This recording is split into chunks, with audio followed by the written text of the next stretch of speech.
ಮಲ್ಲಿಕಾರ್ಜುನ ಖರ್ಗೆ ಅವರು ಭಾಷಣ ಮಾಡಿದ ಸ್ಥಳ ಶುದ್ಧೀಕರಣ ವಿಚಾರ. ಕಾಂಗ್ರೆಸ್ನ ಕಾರ್ಯಕರ್ತರು ಈ ವಿಚಾರವಾಗಿ ಈಗ ಪ್ರತಿಭಟನೆಯನ್ನ ಮಾಡ್ತಾ ಇದ್ದಾರೆ. ಮಲ್ಲಿಕಾರ್ಜುನ್ ಖರ್ಗೆ ಭಾಷಣ ಮಾಡಿದ ಸ್ಥಳವನ್ನ ಶುದ್ಧೀಕರಣ ಮಾಡಬೇಕು ಅನ್ನೋಂತ ವಿಚಾರ. ಕಲಬುರಗಿಯಲ್ಲಿ ಜಿಲ್ಲಾ ಕಾಂಗ್ರೆಸ್ ವತಿಯಿಂದ ಪ್ರತಿಭಟನೆ. ಟೌನ್ ಹಾಲ್ ಬಳಿ ಟೈರ್ಗೆ ಬೆಂಕಿ ಹಚ್ಚಿ ಆಕ್ರೋಶ ಹೊರಹಾಕ್ತಾ ಇದ್ದಾರೆ. ಶಾಸಕ ಅಲ್ಲಮ ಪ್ರಭು ಪಾಟೀಲ್ ಸೇರಿದಂತೆ ಹಲವರು ಭಾಗಿಯಾಗಿದ್ದಾರೆ. ಪ್ರಧಾನಿ ಮೋದಿ ವಿರುದ್ಧ ಆಕ್ರೋಶವನ್ನು ಹೊರಹಾಕಿದ್ದಾರೆ. ಮಲ್ಲಿಕಾರ್ಜುನ್ ಖರ್ಗೆ ಅವರು ಭಾಷಣ ಮಾಡಿದ ಜಾಗ ಅಥವಾ ಸ್ಥಳ ಶುದ್ಧೀಕರಣದ ವಿಚಾರ ಇತ್ತಲ್ಲ. ಕಲಬುರಗಿಯಲ್ಲಿ ಜಿಲ್ಲಾ ಕಾಂಗ್ರೆಸ್ ವತಿಯಿಂದ ಪ್ರತಿಭಟನೆ ಮಾಡಿದ್ದಾರೆ.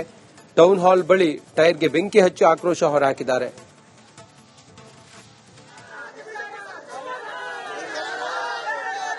ಜಿಲ್ಲಾ ಕಾಂಗ್ರೆಸ್ನ ಕಾರ್ಯಕರ್ತರು ಟೈರ್ಗೆ ಬೆಂಕಿ ಹಚ್ಚಿ ಮೋದಿಯವರ ಫೋಟೋ ಎಲ್ಲ ಸುಟ್ಟು ಹಾಕಿ ಪ್ರತಿಭಟನೆ ಮಾಡುತ್ತಿರುವಂತಹ ದೃಶ್ಯವನ್ನ ತಾವು ಗಮನಿಸುತ್ತಿದ್ದೀರಿ.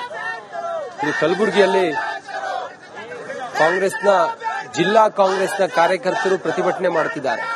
ಯಾಕೆ ಕೇಳಿದ್ರೆ ಮಲ್ಲಿಕಾರ್ಜುನ್ ಖರ್ಗೆ ಅವರು ಭಾಷಣ ಮಾಡಿದ ಸ್ಥಳವನ್ನ ಶುದ್ಧೀಕರಣ ಮಾಡಬೇಕು ಅನ್ನೋದು ಬಿಜೆಪಿ ಏನು ಹೇಳಿತ್ತಲ್ಲ, ಈ ನಿಟ್ಟಿನಲ್ಲಿ ಕಾಂಗ್ರೆಸ್ನ ಕಾರ್ಯಕರ್ತರು ರೊಚ್ಚಿಗೆದ್ದಿದ್ದಾರೆ.